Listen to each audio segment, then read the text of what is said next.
মোদী ডাঙৰীয়া আৰু বিজেপিয়ে এ ফৰ আছাম এনেই কয় মুখত, বাজেটৰ পৃষ্ঠাৰ মাজত এ ফৰ আছাম আমি দেখা পোৱা নাই।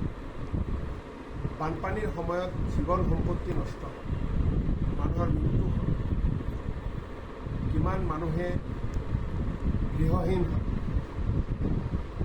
তাৰপিছত কেন্দ্ৰীয় চৰকাৰৰ বাজেটত উল্লেখ কৰিছে সহযোগিতা আগবঢ়াব, আৰু সেই একেখন কেন্দ্ৰীয় চৰকাৰ বিহাৰত কিমান টকাৰ পেকেজ দিছে, কোটি কোটি টকাৰ পেকেজ দিছে।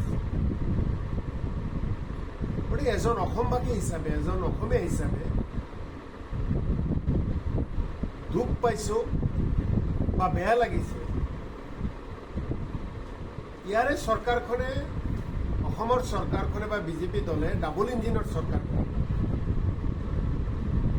কিন্তু কেন্দ্ৰীয় চৰকাৰৰ যিখন ইঞ্জিন, সেই ইঞ্জিনখনত অসম ৰাজ্যৰ দবাখন তেওঁলোকে লগোৱাই নাই।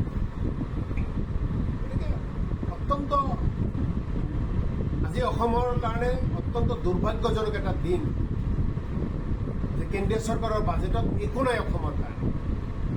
সকলো মানুহে আশা কৰি আছিল যে বানপানীৰ কাৰণে কিবা এটা হ'ব,